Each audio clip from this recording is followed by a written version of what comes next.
నల్గొండ జిల్లాలో కాంగ్రెస్ జెండా నిలబెట్టిన వ్యక్తి రామరెడ్డి దామోదర్ రెడ్డి అన్నారు CM Revanth Reddy.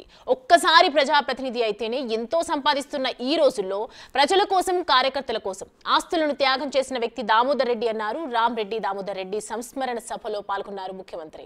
SRSP stage 2 ద్వారా నల్గొండ జిల్లాకు గోదావరి జలాలు ఇవ్వాలని రామరెడ్డి దామోదర్ రెడ్డి పెద్ద పోరాటమే చేశారన్నారు. కాంగ్రెస్ నేతలు అభిమానుల కోరిక మేరకు ఎస్ఆర్ఎస్పీ స్టేజ్ 2కి రామరెడ్డి దామోదర్ రెడ్డి పేరు పెడతామన్నారు ముఖ్యమంత్రి రేవంత్ రెడ్డి. రాజకీయాలలో ఒక్కసారి ప్రజాప్రతినిధిగా ఎన్నికైతేనే ఆస్తులు కూడబెట్టే కాలం.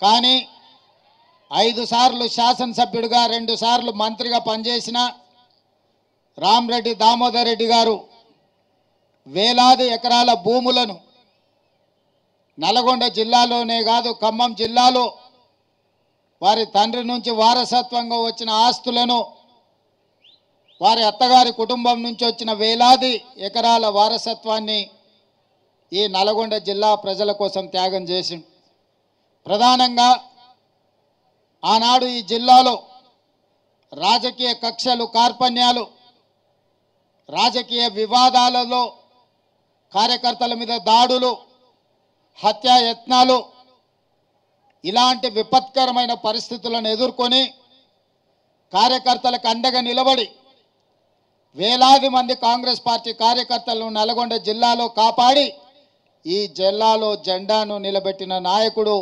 రామరెడ్డి దామోదర్ రెడ్డి గారు. ఆనాడు ప్రతిపక్ష పార్టీ చంద్రబాబు నాయుడు గారు ముఖ్యమంత్రి ఉన్నప్పుడు ఉద్యమాన్ని ఉవ్వెత్తున లేపి ఈ ప్రాంత ప్రజలందరినీ కూడగట్టుకొని ఆనాటి ప్రభుత్వం మీద ఒత్తిడి తీసుకొచ్చి ఎస్ఆర్ఎస్పీ స్టేజ్ 2 ప్రాజెక్టును ఆనాడు రామరెడ్డి దామోదర్ రెడ్డి గారు సాధించి ప్రజల పక్షాన విజయం సాధించారు. ఎస్ఆర్ఎస్పీకి రామరెడ్డి దామోదర్ రెడ్డి గారి పేరు పెట్టడంలో ఎవరికి ఎలాంటి అభ్యంతరం ఉంటుందని నేను అనుకోను.